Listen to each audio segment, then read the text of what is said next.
à cette visite aujourd'hui parce que nous sommes sur un site exemplaire de, de la transformation écologique. L'eau est bien trop précieuse pour être utilisée qu'une seule fois, elle est pleine de ressources, on le voit ici, avec le projet de méthanisation, la construction de cette usine de méthanisation qui produit du biogaz, avec lequel on peut faire aussi de l'électricité, d'une part, et d'autre part, les boues qui sont transformées en fertilisants pour amender les sols et amener de l'azote, du phosphore, du potassium.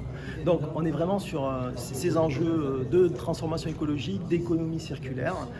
D'une part, l'eau contient l'énergie, on l'utilise, elle contient de la matière qui peut être utilisée comme fertilisant, on l'utilise, et parce qu'elle représente aussi l'avenir avec le projet de réutilisation des eaux usées traitées, de recyclage de ces eaux, dont vous avez entendu parler, auquel on peut donner une deuxième vie.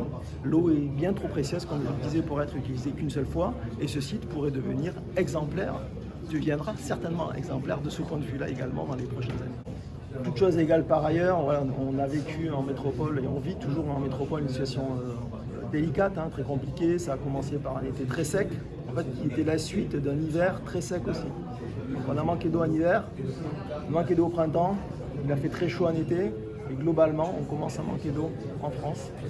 C'est attaqué par des incendies très durs.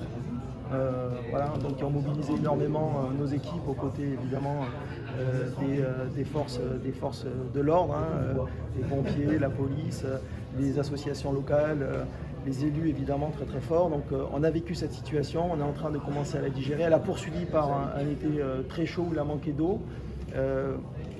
Nos équipes ont été mobilisées. Donc en fait, ça a été une succession de crises à répétition qui ont été pour l'instant remarquablement bien gérées par nos équipes. Évidemment, on continue à être sur le pont parce que c'est pas fini. Alors, le mois de septembre vient de s'annoncer, il commence, il peut être difficile, et le mois d'octobre aussi. Donc on va attendre la fin de cette période pour tirer tous les enseignements.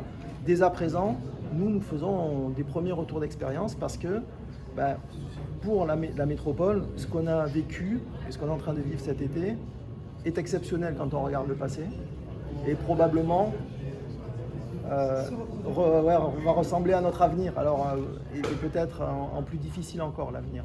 Donc oui, c'est très important pour nous d'apprendre, et on sait que le réchauffement climatique, le dérèglement climatique malheureusement va s'appliquer partout. Et il aura des conséquences évidemment ici aussi.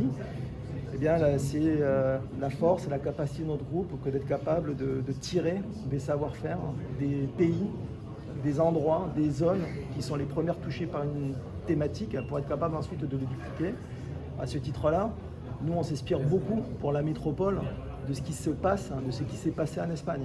Le climat de la France métropolitaine dans 20 ans va ressembler au climat de l'Espagne aujourd'hui. L'Espagne a répondu à ces questions-là. Comment ils ont fait? On essaie de s'en inspirer. On a des exploitations et des opérations en Espagne. On s'en inspire pour la France et évidemment, on compte bien apprendre de ça et le déployer partout. Ça aura du sens.